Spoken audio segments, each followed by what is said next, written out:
Dear students, কেমন আছো তোমরা সকলে? খুব ভালো আছো।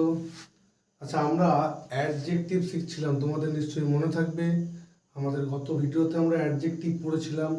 অ্যাডজেক্টিভ কাকে বলে ইত্যাদি এগুলো আমরা পড়েছিলাম। আজকে একটা গুরুত্বপূর্ণ বিষয় নিয়ে আমরা আলোচনা করব।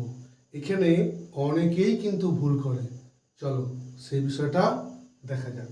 কি সেটা?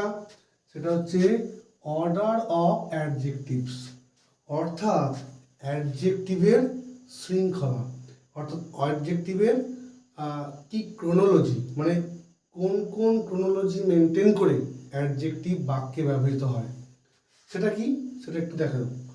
যদি একটির বেশি অ্যাডজেক্টিভ বাক্যে থাকে সেগুলি নির্দিষ্ট অর্ডার অনুযায়ী কিন্তু বসে, দি অর্ডার ইজ।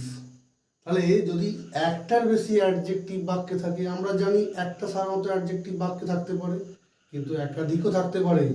সেইগুলো যদি থাকে তাহলে কি অর্ডারে আমরা বসাবো তার কিন্তু একটা নির্দিষ্ট নিয়ম আছে, যা তা করে বসালে কিন্তু হবে না। চলো আমরা সেই নিয়মটা দেখে নিই। খুব ইজি, শুধু এটা মনে রাখতে হবে। কিভাবে দেখো, প্রথমে কোয়ান্টিটি অর নাম্বার, অর্থাৎ প্রথমে সংখ্যা বসাবো। প্রথমে সংখ্যা যে অ্যাডজেক্টিভটা হবে সেটা বসাবো। তারপরে ওপিনিয়ন, আমাদের মতামত বসাবো। তারপরে সাইজ মানে আকার বসাবো। 3 নম্বর হচ্ছে আকার।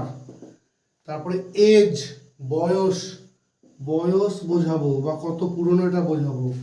তারপরে হচ্ছে শেপ, তারপরে সেন্টেন্সে আমরা কোন টাইপের অ্যাডজেক্টিভ বসাবো সেটা শেপ বা আকার, আকার বসাবো।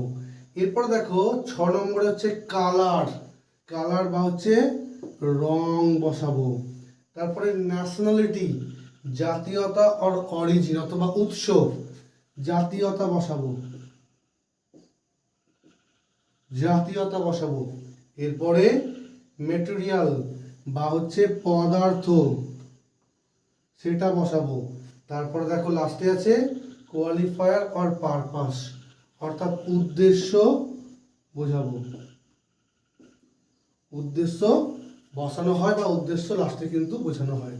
তাহলে এই ক্রোনোলজি মেনটেন করে কিন্তু অর্ডার অফ অ্যাডজেক্টিভস গুলো বসে। প্রথমে কোয়ান্টিটি, তারপরে ওপিনিয়ন, তারপরে সাইজ, তারপরে এজ, তারপরে শেপ, তারপরে কালার, তারপরে ন্যাশনালিটি, মেটেরিয়াল, কোয়ালিফায়ার।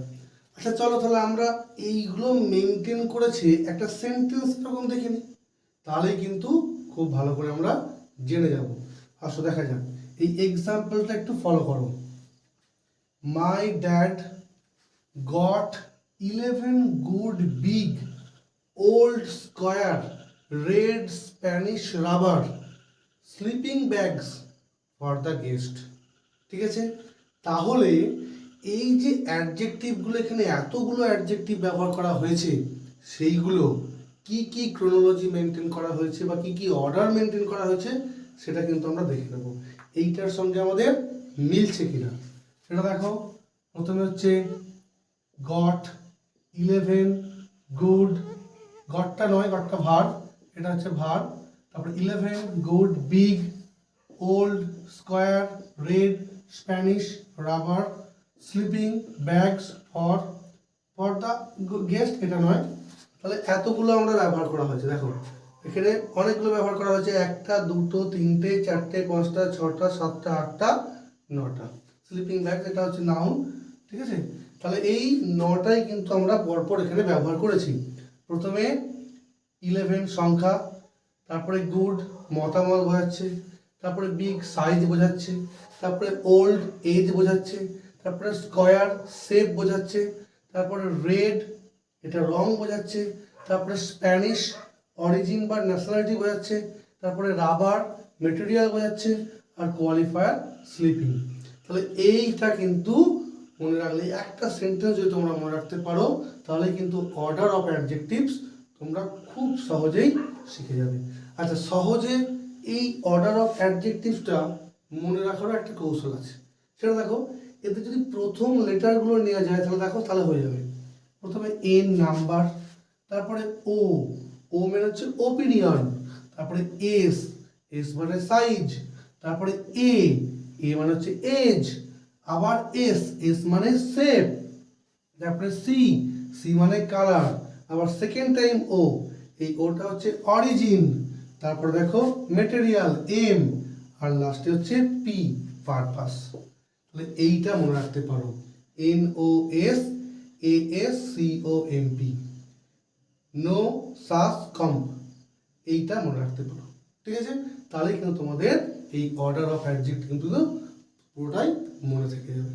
আর যদি চ্যানেলটা তোমাদের ভালো লাগে অবশ্যই সাবস্ক্রাইব করবে এবং বন্ধুদের মধ্যে শেয়ার করতে কিন্তু